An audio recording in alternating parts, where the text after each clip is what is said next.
Saya lebih meringkas ya dari kitab tafsir Tahrir wa Tanwir ya, yang ditulis oleh Imam Muhammad Thahir bin Ashur, ulama Tunisia. Kitab tafsirnya yang cukup panjang lebar ya, tebal sekali, 30 jilid, jadi satu jilid satu juz, satu jilid, dan besar sekali. Satu jilidnya ada sekitar berapa? 1000 halaman. Kita 1000 halaman.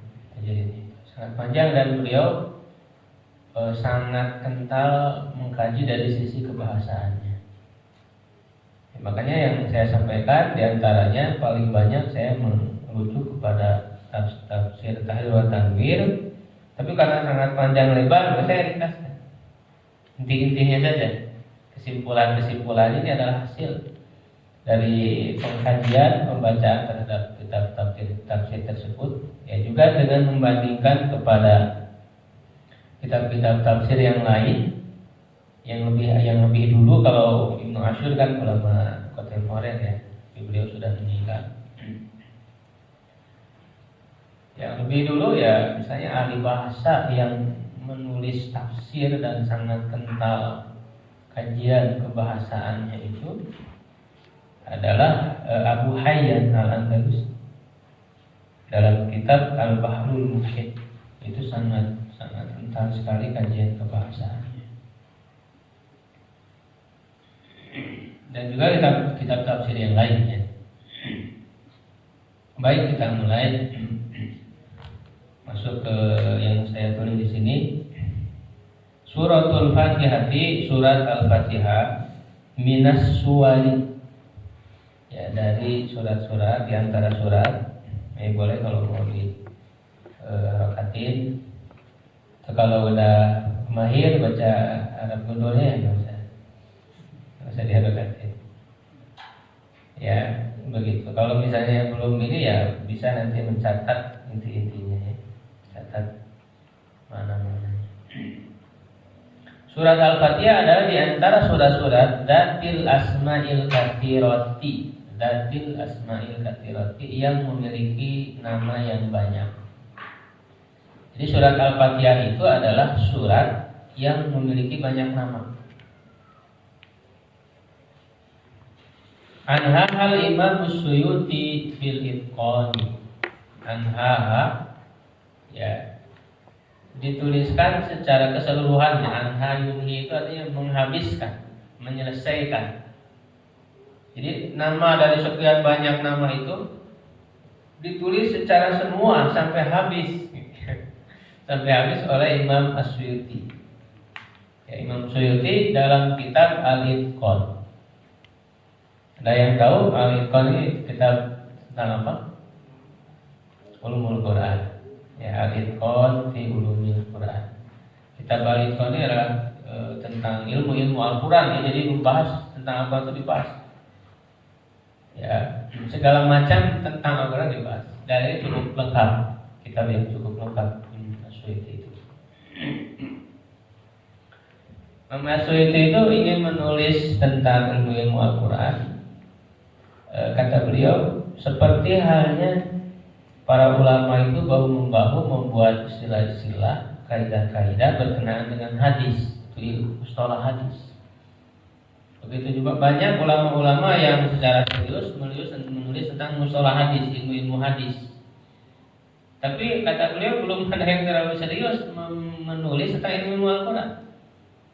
Jadi beliau ingin memposisikan ilmu ulumul Quran yang beliau tulis itu seperti halnya mustalah hadis bagi ilmu hadis, istilah-istilahnya. Sehingga beliau itu mengoleksi ya, mengkompilasi dari karya-karya yang sebelumnya. Ketika dikumpulkan berkenaan dengan Al-Quran, lalu beliau tambahkan dengan pengamatan beliau sendiri. Nah, maka dalam penamaan Al-Fatihah ini dituliskan semuanya oleh Imam As-Suyuti.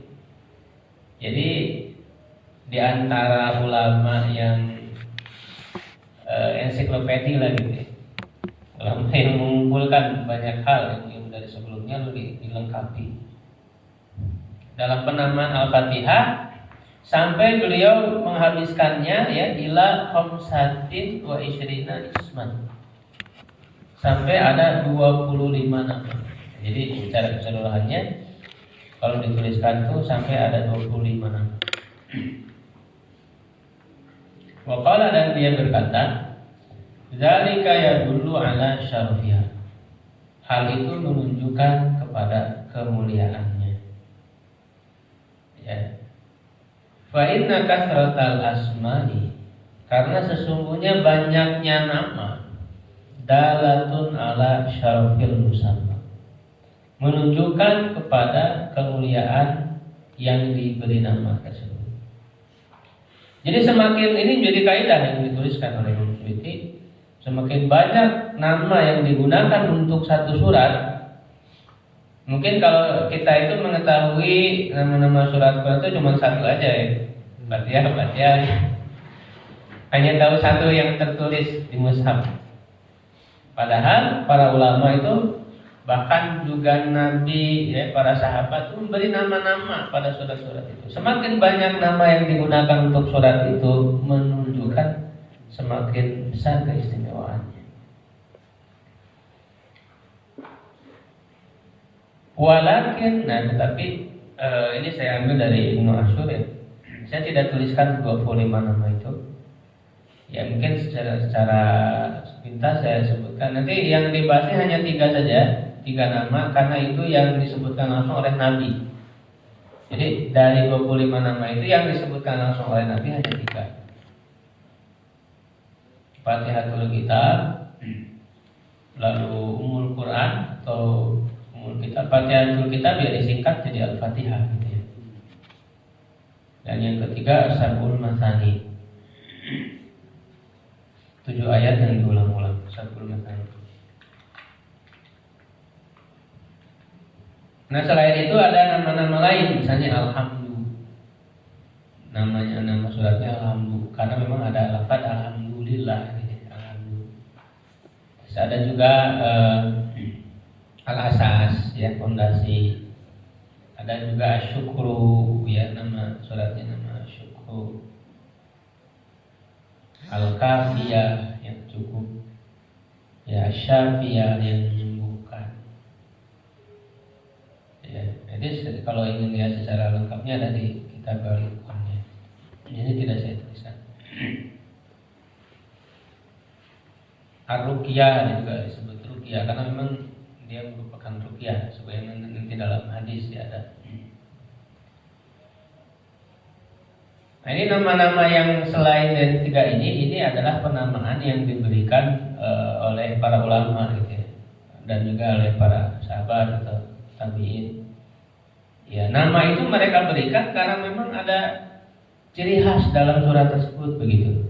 Dan itu juga diambil dari hadis-hadis juga sebenarnya disimpulkan. Ya, kesimpulan para ulama walaupun tidak disebutkan secara langsung oleh Rasulullah. Ya. Walakin lam yathbut fi sunnati shahihah, tetapi tidak ditetapkan di dalam sunnah yang sahih wal maqtur, dan yang maqtur diriwayatkan min asma'iha, dari nama-namanya itu illa salasa, kecuali 3 ya, kecuali 3 nama. Wahia, yaitu Fatihatul Kitabi, Fatihatul Kitab, pembukaan kitab Al-Quran. Wa Ummul Qur'ani, Ummul Quran, atau Ummul Kitab, atau Ummul Kitab. Jadi bisa Ummul Quran atau Ummul Kitab. Walaupun Ummul Kitab sendiri ini istilahnya bisa juga digunakan untuk makna lain. Makanya ada sebagian ulama yang mereka tidak mau menyebut dengan Ummul Kitab. Kenapa? Karena Ummul Kitab itu adalah yang ada di sisi Allah. Ya, yaitu kitab yang dituliskan di sana takdir semua makhluknya di Ummul Kitab itu. Ya, walaupun ulama lainnya menyebutkan yang tidak ada perbedaan antara Ummul Kitab dan Ummul Quran. Kitab di situ maksudnya Al-Quran.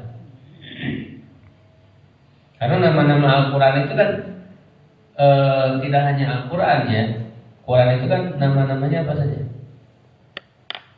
Al-Quran itu selain Quran disebut apa? Al-Kitab, terus Al-Furqan, Al-Dzikru, Inna nahnu nazzalna dzikra, itu nama untuk Al-Quran. Begitu.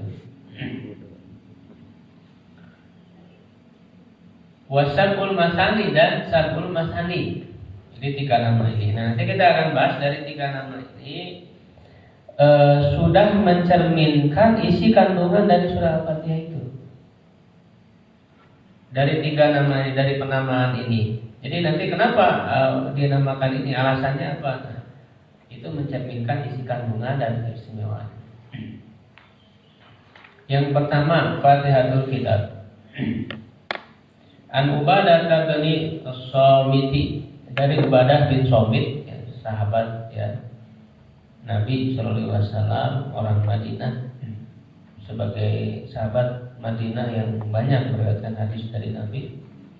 Ubadah bin Samit, beliau tinggal di Kuba, Masjid Kuba. Dan Rasulullah SAW biasa mengajar juga ke Masjid Kuba, di mana Abdullah bin Samit ada di situ. Radhiyallahu anhu anna Rasulullah sallallahu alaihi wasallam, bahwa Rasulullah sallallahu alaihi wasallam qala, bersabda, la sholata liman lam yaqra bi Fatihatil Kitab. Ini yang saya sebutkan tadi, hadis wajibnya membaca Al-Fatihah.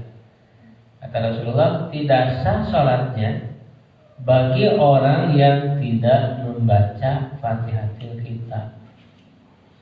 Jadi Rasul menyebutkan langsung istilah Fatihatul Kitab, pembukaan Al-Quran. Sehingga surat ini dinamakan Fatihatul Kitab atau diringkas menjadi Al-Fatihah.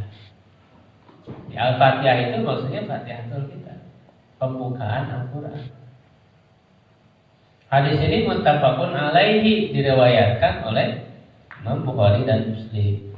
Jadi sudah jelas kesohihannya ya. Jadi kalau kita tahu hadis itu riwayat Bukhari dan betul memang ada di Sahih Bukhari, riwayat Muslim betul ada di Sahih Muslim, sudah tidak perlu lagi dicari, diragukan kesohihannya. Karena itu sudah melalui pengkajian dari para ulama hadis, semua sepakat bahwa hadis yang diriwayatkan oleh Bukhari Muslim pasti sahih. Ya. Jadi kalau misalnya mau meneliti lagi, repot lagi. Gitu. Ini sudah diteliti oleh para ulama dan ijma, semua sepakat para ulama, tidak ada ya. Kalau hadis-hadis yang lain, itu ada yang selisihkan saya. Waktu sama, nah ini alasannya. Waktu sama Fatihatul Kitab dinamakan Al-Fatihah, Fatihatul Kitab. Li'annaha ju'ilat awalal Qur'ani. Ya, karena Al-Fatihah itu dijadikan sebagai awal Al-Quran.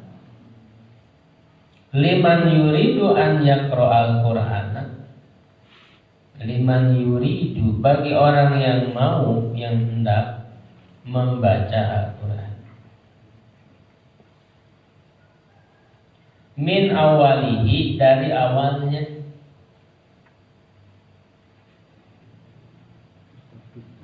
Ya, fi tartibi suwaril mushafi, fi tartibi suwaril mushafi, dalam susunan surat-surat mushaf. La fi nuzuli, bukan pada susunan turun, nuzul turun. Nazala yanzilu nuzulan.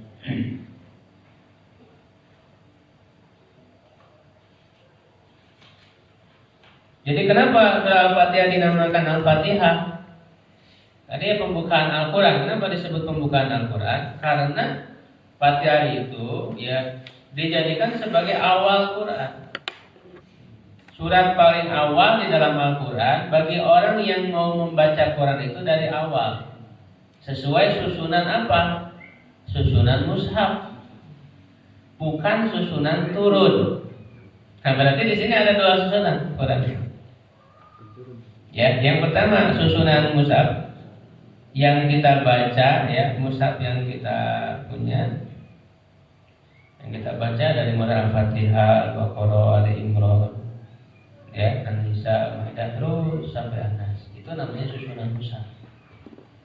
Tetapi apakah turunnya susunannya begitu juga? Tidak. Beda lagi. Surat yang pertama kali turun apa? Surat Al-Alaq ayat 1 sampai 5. Cuma 5 ayat. Tidak secara langsung. Nanti ayat berikutnya turun ada jeda dulu. Selama 23 tahun. Ya, makanya dari susunan turun itu kita akan ketahui dengan istilah Makkiyah dan Madaniyah. Jadi istilah Makkiyah Madaniyah itu untuk membedakan dalam susunan turun. Ada ayat-ayat yang turun dalam periode Mekah. Makkiyah itu lebih kita maknai periode, karena berdasarkan waktu, bukan berdasarkan tempatnya. Dalam periode Mekah, jadi sebelum Rasul hijrah ke Madinah. Berapa lama Rasul di Mekah? Berapa lama Rasul di Mekah?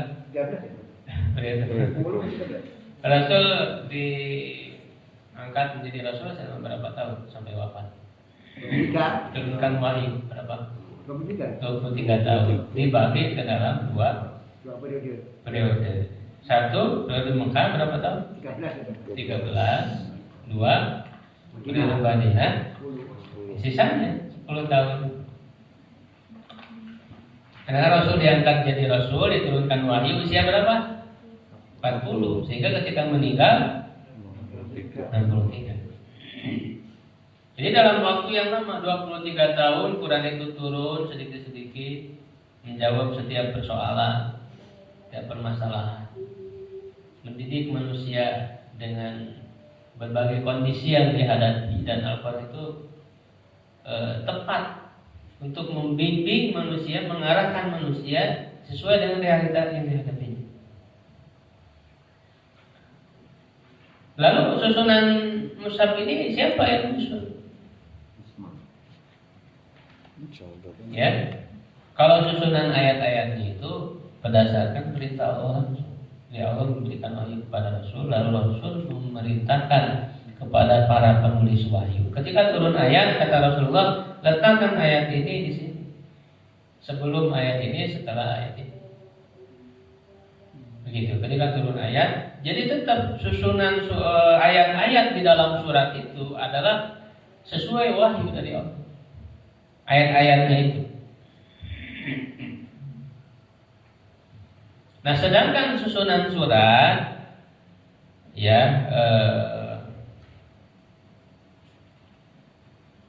ini adalah merupakan istihad dari para sahabat.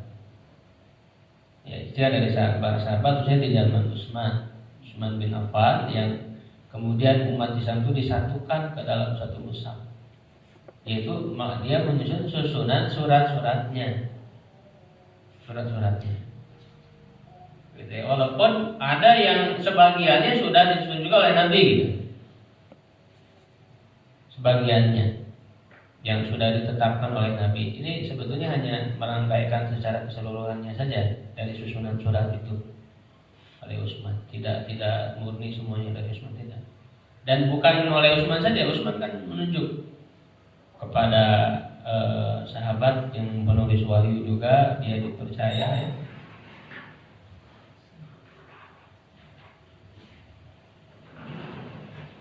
Atau di zaman Abu Bakar ya dalam menyusun. Cuman bedanya kalau di zaman Abu Bakar itu ketika dituliskan, jadi konsentrasinya Abu Bakar itu mengumpulkan Al-Quran dalam tulisan. Ya, tapi dari segi susunan suratnya belum tersusun, masih belum tersusun gitu di zaman Abu Bakar Siddiq. Dan juga di sahabat-sahabat lain punya mushaf sendiri, gitu. Nah, nanti zaman Utsman itu betul-betul disatukan karena kan latar belakangnya berbeda. Kalau Abu Bakar mengumpulkan Quran itu latar belakangnya karena banyak para penghafal Quran yang meninggal, dikhawatirkan Quran lenyap gitu latar belakangnya. Sedangkan di zaman Utsman latar belakang dijadikan satu mushaf ya adalah terjadinya perpecahan, perbedaan di antara kaum muslimin sampai mau berkelahi, sampai mau berperang karena berbeda. Ya, mereka yang satu ada pegang mushaf tulis gitu ya, ada yang lainnya juga pegang lagi yang lain. Nah, maka disatukan umat Islam untuk ke dalam satu mushaf, yang lainnya dibakar. Jika tidak terjadi perbedaan. Tapi bukan berarti dalam satu mushaf itu hanya satu qiraat, tidak.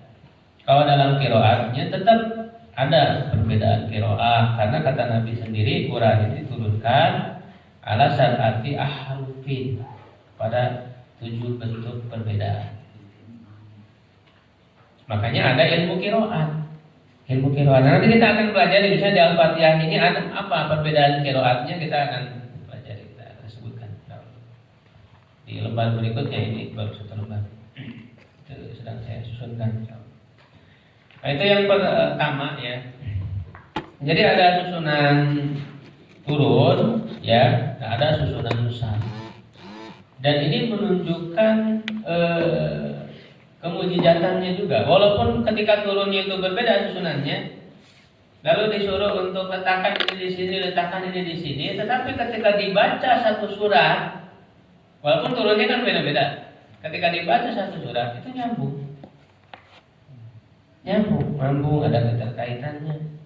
Bahkan menjadi ilmu tersendiri dalam ilmu tafsir, mengkaji tentang keterkaitan antara satu ayat dengan ayat berikutnya, dengan ayat sebelumnya. Itu ada ilmunya sendiri. Ya, namanya ilmu munasabah. Keterkaitan antara satu ayat dan ayat lain.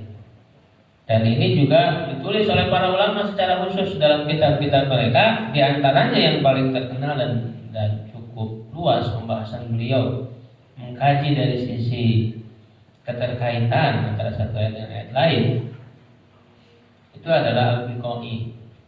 Ya, Imam Al-Biqai yang menulis kitab Najmud Durar fi Tanasubil Ai Waswar. Ya, nama kitabnya itu.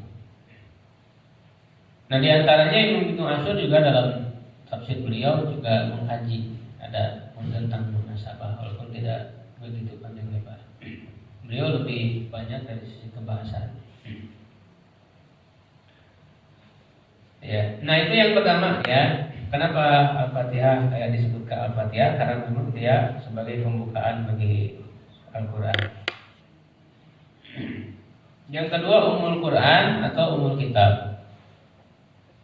Fi Sahih Bukhari, dalam Sahih Bukhari, fi kitab Tibbi, dalam kitab Tib kedokteran, Anna Aba Sa'id Al-Khudri, bahwa Sa'id Al-Khudri ini sahabat ya dari Madinah juga, rokok maldugon, meruqyah orang yang tersengat sengat oleh binatang gitu ya. Faja'ala yaqra'u alaihi bi ummil Quran, dia mulai membacakan kepadanya Ummul Quran. Nah, ini disebutkan istilah Ummul Quran. Wafil hadis kisah, dalam hadisnya ada kisahnya panjang ya.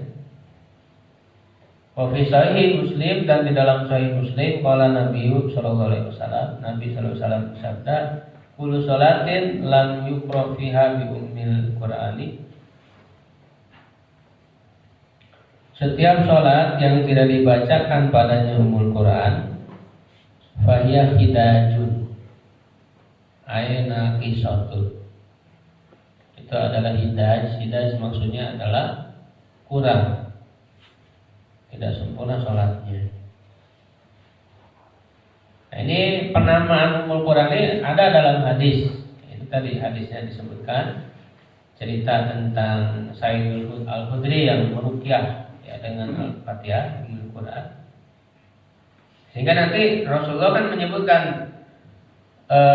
kalian dari mana kamu mengetahui bahwa itu ruqyah? Kata Rasulullah, itu ruqyah. bisa mengobati gitu ya. Lalu yang kedua itu tadi berkaitan dengan sholat yang tidak dibacakan padanya Ummul Quran. Rasul menyebut sendiri surat ini dengan istilah Ummul Quran. Lalu apa alasan penamaan Ummul Quran? Nah, dari sini juga kita akan ketahui isi kandungan Al-Fatihah ini. Ya, al-wajhul awal, alasan yang pertama.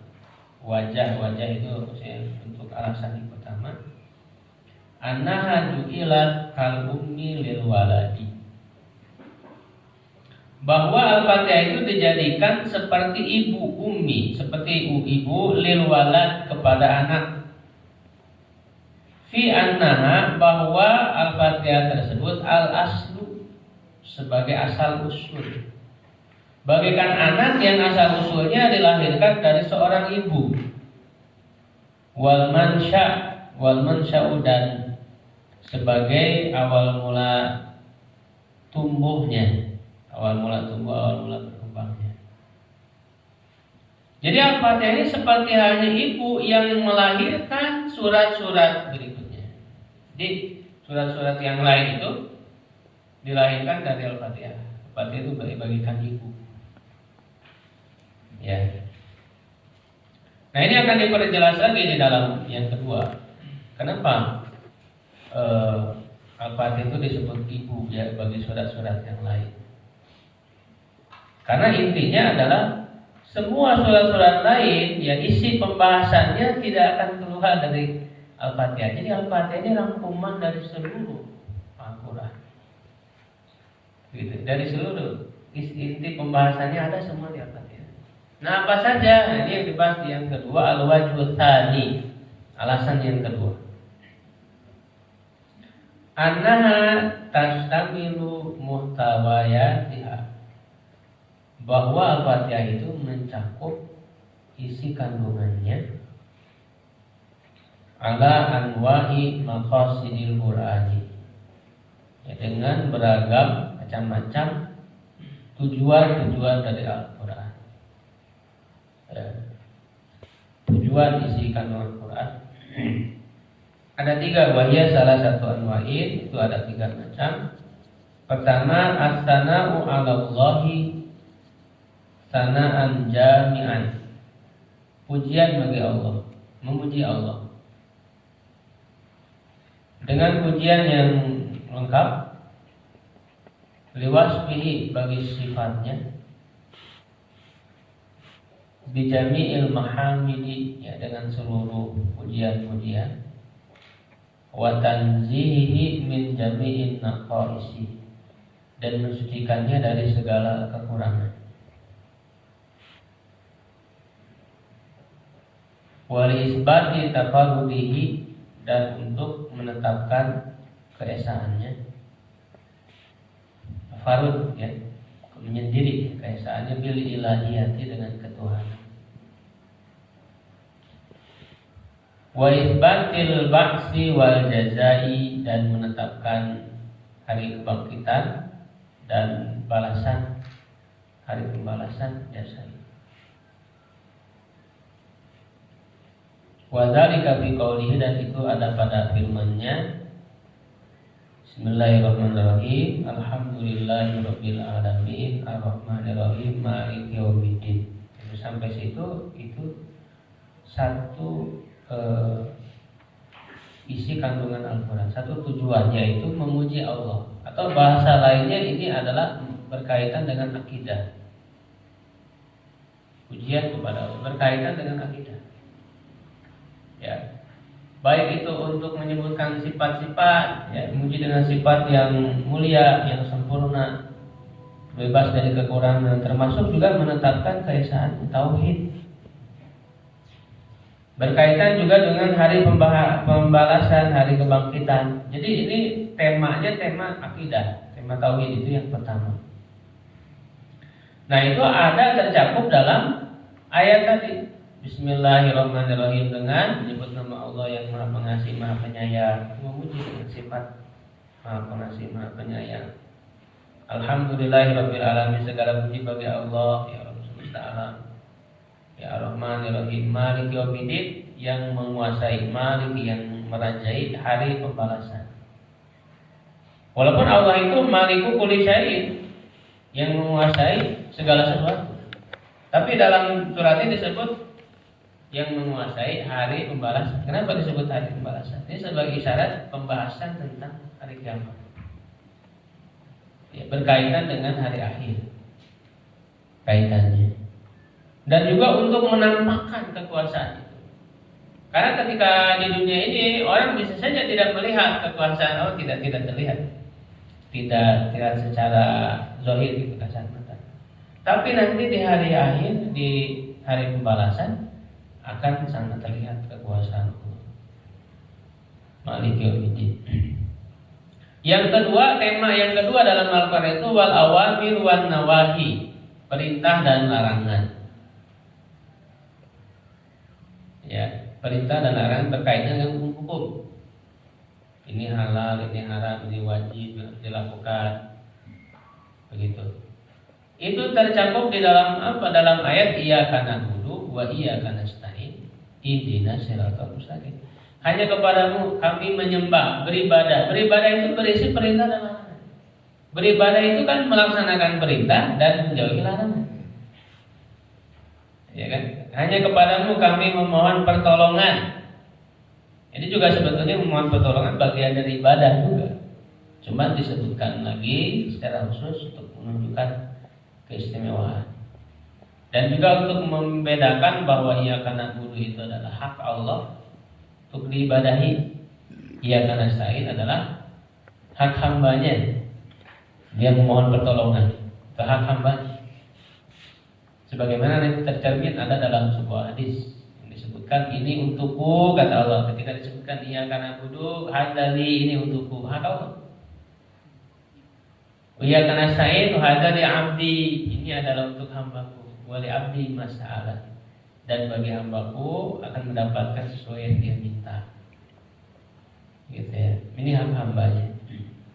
Ihdinas siratal mustaqim, tunjukilah kami jalan yang lurus. Jalan yang lurus semuanya adalah berisi tentang perintah, larangan, hukum-hukum yang mesti dilaksanakan. Ya, tercermin dalam ayat ini. Dan yang ketiga temanya wal wa'du wal wa'id, janji dan ancaman. Fi qaulihi, dalam firman-Nya, ya ayat yang terakhir, siratal ladzina an'amta 'alaihim ghairil maghdubi 'alaihim waladdallin. Karena di situ ada janji. Di mana janjinya? Siratal ladzina an'amta 'alaihim. Ya, itu adalah janji Allah akan memberikan nikmat, jalan orang-orang yang diberi nikmat. Itu kan janji surga. Nanti kan ditafsirkan di surah Nisa ya. An'amta 'alaihim itu siapa? Ulaika ma'alladzina an'amallahu 'alaihim. Satu ada 4. Minan nabiyyin, para nabi, wasiddiqin, orang-orang siddiqin yang sangat beriman, sangat kuat imannya itu. Seperti misalnya Abu Bakar Siddiq. Wasyuhada, ya para syuhada yang mati syahid di jalan Allah.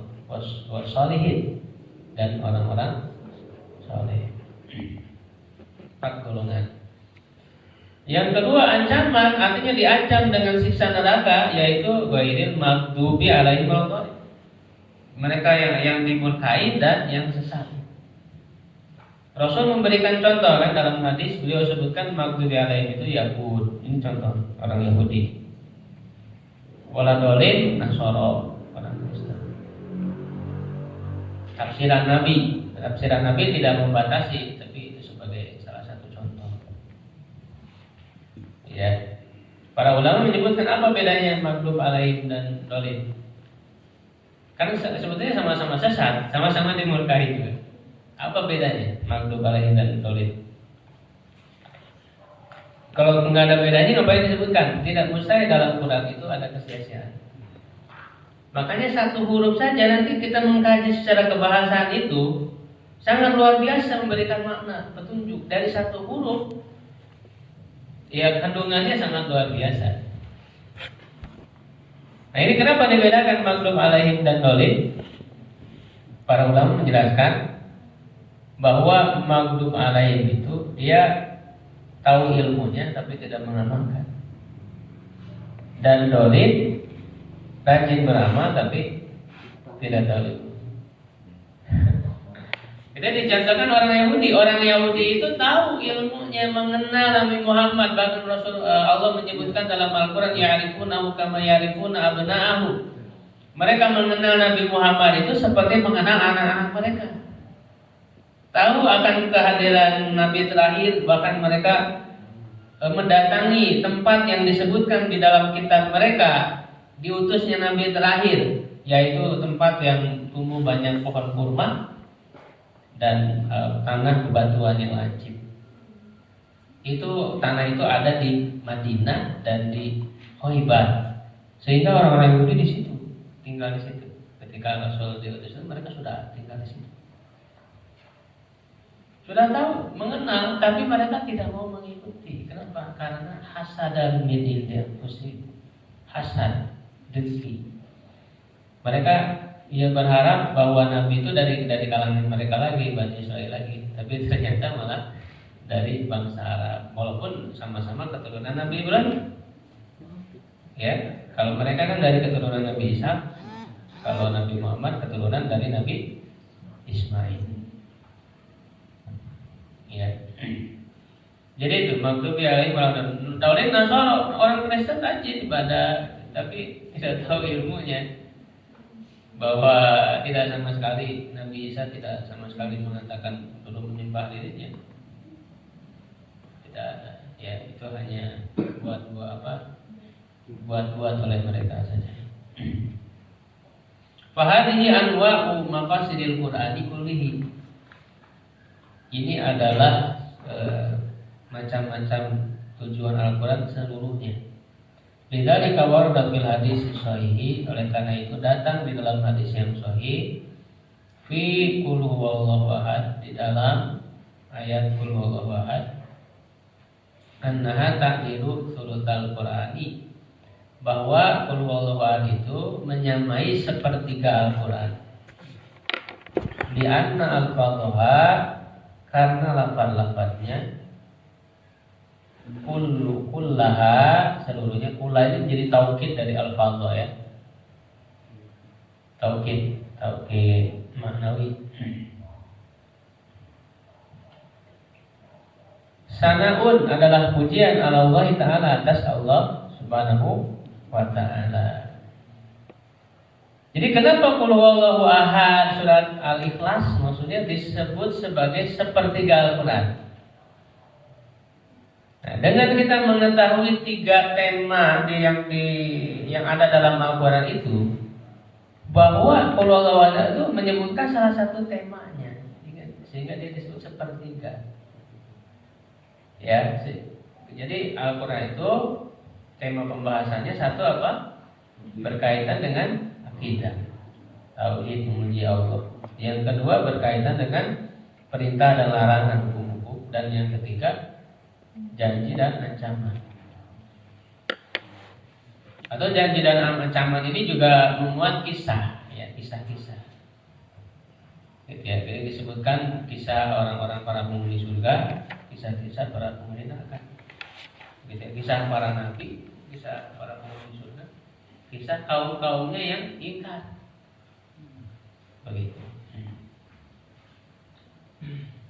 Nah, sampai situ, sampai yang kedua dulu, nanti insya Allah ada setengah lagi, sedikit-sedikit yang kita serap ilmunya, sambil juga mengikuti langsung dari pembacaan teks-teks Arabnya untuk membiasakan, ya, karena ini materinya materi pesantren. Silakan, ada mungkin beberapa menit kalau mau yang ditanyakan secara ringkas saja, Pak Rijul. Yang masalah ini apa? Yang tidak itu masalah iman yang perlu ya. Itu maksudnya tidak membaca Al-Fatihah di semua rakaatnya, atau di satu rakaatnya cukup membaca Al-Fatihah? Itu kan di dalam suatu kalau tidak membaca Al-Fatihah. Kalau membaca Al-Fatihah di satu rakaatnya kan sebenarnya sudah membaca Al-Fatihah sebetulnya. Enggak, ini maksudnya dalam satu rakaat. Di setiap rakaat, Pak. Karena hadisnya kan ke dalam menyebutkan hadis tentang sholat, summa qra mata yasaru minal Quran, dari awal sampai akhir. Nanti dalilnya summa al misla dalika fi sholatika kuliah. Kemudian laksanakanlah ini semuanya ini. Yang diantaranya adalah Fatihah dalam setiap sholat, dalam setiap rakaat sholat. Jadi maksudnya dalam rakaat. Jadi setiap rakaat wajib membaca Fatihah. Gitu, baik. Dalam setiap rakaat, Pak. Jadi kalau dalam satu rakaat nggak baca Fatihah, berarti rakaat tersebut tidak dihitung sebagai satu rakaat tersebut. Ya. Silakan yang lain. Kalau sebagai masbuk apakah Al-Fatihahnya nggak ikut imam itu atau gimana? Katanya kan ada juga yang sudah nggak ketinggalan ruku itu dalam sholatnya bisa dihitung satu rakaat. Itu memang ada pengecualian ya, tapi tidak semua ulama. Sebagai ulama yang ketika dia dapat ruku ya, mana hadis menerangkan ruku bukan rakaatan gitu. Siapa yang mendapati ruku dia dapat satu rakaat. Nah, ini perbedaan pendapat Pak para ulama. Ya, ada yang memang sesuai dengan hadis itu, berarti ini menunjukkan pengecualian dalam berjamaah. Kalau makmum mendapatkan ruku dari imam, berarti dia mendapatkan satu rakaat walaupun dia tidak mendapatkan Al-Fatihah. Tetapi secara sepintas kan akan bertentangan dengan hadis tadi, la sholata liman lam yaqra bi fatihil kitab, kan begitu. Nah, maka dari hadis yang terlihat bertentangan ini para ulama kemudian memahami, menyimpulkan kesimpulan mereka berbeda. Ada yang menguatkan bahwa ternyata kalau begitu ini dikhususkan di jamaah. Ada yang baru pendapat tidak, tetap saja dia harus membaca Fatihah, sehingga ketika dia terlambat walaupun dia dapat ruku, karena dia tidak membaca Al-Fatihah, dia tidak anggap itu sebagai satu rakaat. Silakan mau ikut ulama yang mana? Gitu. Cuman kalau saya kehati-hatian ya tidak dianggap sebagai Fatihah satu rakaat. Bagaimana itu juga oleh yang lain. Kalau pas ruku dia ikut itu nggak baca Fatihah bisa. Tapi kalau yang lain harus diulang, karena dia juga lewat bacaan apa. Kalau yang rukunya juga lewat ya itu semuanya ya, lewat. tidak Saya ada. ruku dia pas ruku dia datang ikut gitu, itu sah tidak. Tapi kalau salah satu yang lain harus baca Fatihah juga udah lewat kan soalnya. Iya, kalau dapat ruku kan Fatihah juga dapat ya. Maksudnya dalam ruku itu Ustaz, dia datang itu orang si imamnya masih berdiri atau udah ruku Ustaz? Maksudnya sudah ruku dan makmumnya dapat ruku. Jadi dia kalau misalnya pas takbiratul ihram, kan harus takbiratul ihram dulu tetap ya. Takbiratul ihram, lalu imamnya udah bangun dari rukunya, itu kan nggak dapat ruku berarti. sebelum. Jadi pada saat dia datang kan si imamnya sudah ruku, dia takbiratul ihram, kemudian ikut ruku, berarti dia dapat ruku ya. Tapi nggak bisa Al-Fatihah. Iya. Kalau saya lebih memilih kehati-hatian ya, nggak dapat Fatihah, hadisnya kan jelas la sholata liman lam yaqra. Hati-hati kita. Ya. Sama Dais. Kenapa surat Al-Alaq yang pertama tidak ditetapkan sebagai awal surat? Ya itu kan hak prerogatif Allah gitu ya. Allah kenapa tadi sudah dijelaskan ada susunan turun, ada susunan nusa. Ya. Kenapa Allah turun pertama tapi tidak? Karena ketika turun itu kan menyesuaikan tahapannya dengan realita yang dihadapi. Bahwa Nabi Muhammad pertama kali dapat wahyu, perintahnya baca gitu ya. Itu sesuai ayat itu diturunkan sesuai dengan kondisinya. Sedangkan yang ada di dalam mushaf itu kan adalah ketika kita membaca dari mushaf itu. Kalau orang membaca diberikan Al-Fatihah karena ini untuk membaca gitu. Di Al-Fatihah itu kita sudah melihat isi gambar Quran itu isinya apa. Itu ada semua terangkum dalam Al-Fatihah. Ya, jadi pas di awal itu mendorong orang itu untuk mau membaca surat-surat lain. Karena surat-surat lain itu hanya sebagai rincian saja dari Al-Fatihah tadi. Ya, ketika disebut Bismillahirrahmanirrahim, walaupun nanti Bismillahirrahmanirrahim ini ada perbedaan pendapat para ulama, ada yang menyebut sebagai ayat pertama dari Al-Fatihah, ada yang menyebut bukan surat Al-Fatihah. Gitu ya. Baik, ikhwan sekalian. As-surat itu dibaca ini rofa karena mutadanya dibuang gitu. Iya, betul. Obat dari itu. Boleh? Satu lagi ya. Kan di Al-Fatihah ada susunan turun, ada yang di Madinah dan di Mekkah. Nah ini kan itu sesuai pernyataan di mana, tapi di antara dua itu tuh ada perbedaan isinya. Isi surat Madinah mau lebih kemana, isi kemana? Ada. Jadi 13 tahun selama di Mekah itu konsentrasi yang paling dominannya adalah untuk menguatkan akidah. Di Mekah itu menguatkan akidah dulu, membangun fondasi. Akidah itu fondasi. Bahkan fondasinya lebih lama, 13 tahun. Nah, barulah di Madinah itu ayat-ayat yang berkaitan tentang hukum syariat. Dalam periode Madinah tidak ada hukum syariat selain syariat yang paling awal itu sholat, dan itu pun diwajibkannya di akhir periode Mekah. Ya, dalam peristiwa Isra Mi'raj. Isra Mi'raj itu akhir periode Mekah. Ya. Syariat yang lain semuanya ada di dalam periode Madinah. Jadi begitu, makanya surat Madaniyah itu cirinya diawali dengan ya ayyuhalladzina amanu. Sedangkan ya Yohanes biasanya Makkiyah, walaupun ada Madaniyah yang pakai ya Yohanes. Kalau ya ayyuhalladzina amanu pasti Madaniyah. Ya ayyuhalladzina amanu dalam Quran itu disebutkan berapa kali? 88 kali. Jadi ya ayyuhalladzina amanu, kalau nggak percaya itu sendiri. Ada 88 kali ya ayyuhalladzina amanu, dan yang paling banyaknya di surat Al-Maidah sebanyak 16 kali.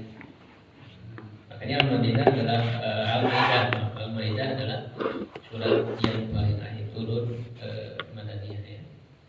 Begitu buat sekalian, mudah-mudahan kita terdorong untuk terus mempelajarinya lagi ya, sehingga membuat kita bisa hadir di minggu yang akan datang dan seterusnya insyaallah. Ya, subhanakallahumma wa bihamdika asyhadu an la ilaha illa anta astaghfiruka wa atubu ilaik. Qul qouli hadza astaghfirullah wa lakum. Assalamualaikum warahmatullahi wabarakatuh. Waalaikumsalam.